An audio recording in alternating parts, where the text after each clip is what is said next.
പുതിയ വീഡിയോയിലേക്ക് സ്വാഗതം. ഈ കണ്ടുവരുന്ന ഒരു അസുഖത്തിൻ്റെ മരുന്നാണ് ഇപ്പോൾ പറയുന്നത്. കുടംപുളിയുടെ ഒരു തൈയാണ്. ഇത് നിറച്ച് പിടിച്ചിട്ടുണ്ട് നമുക്ക്. അപ്പോൾ ഇലകളെല്ലാം കൊഴിഞ്ഞു പോവുകയാണ്. അപ്പോൾ ഇതിന് വേണ്ടിയുള്ളൊരു ജൈവ കീടനാശിനിയാണ് പറയുന്നത്. കീടനാശിനി പ്രയോഗിക്കുന്നതിന് മുമ്പ് ഉറപ്പായും ആദ്യം നല്ല രീതിക്ക് വെള്ളം ഒന്ന് സ്പ്രേ ചെയ്യണം, കമ്പിലൊക്കെ ഇലയിലൊക്കെ. അതിനുശേഷം കീടനാശിനി പ്രയോഗിക്കുക. അപ്പോൾ കീടനാശിനി ഉണ്ടാക്കേണ്ട വിധം നമ്മൾ ഏകദേശം ഒരു 3 മുട്ടയുടെ തോട് ഉണക്കി പൊടിച്ച് അതിലേക്ക് ഒരു വലിയ നാരങ്ങയുടെ നീര് പിഴിഞ്ഞൊഴിക്കുക. ചെറിയ നാരങ്ങയുടെ 2 എണ്ണം പിഴിഞ്ഞൊഴിച്ച് അടച്ചു വയ്ക്കുക.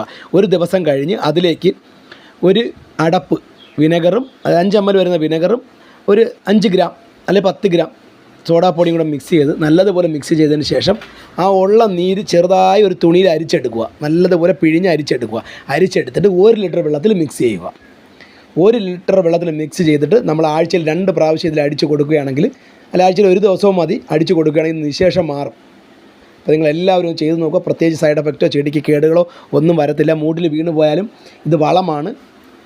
അപ്പോൾ നമ്മൾ ചെയ്യേണ്ട മുട്ടത്തോടും നാരങ്ങയും കൂടെ പിഴിഞ്ഞ് വെച്ച് പിറ്റേ ദിവസം അതിലേക്ക് സ്വല്പം സോഡാപ്പൊടിയും സ്വല്പം വിനെഗറും ചേർത്ത് മിക്സ് ചെയ്ത് ആ നീര് അരിച്ചെടുത്ത് നമ്മൾ പ്രയോഗിക്കുക. 1 ലിറ്റർ വെള്ളത്തിൻ്റെ അളവാണ് പറഞ്ഞത്. അപ്പോൾ വീഡിയോ ഇഷ്ടപ്പെട്ട എല്ലാവരും ഷെയർ ചെയ്യും.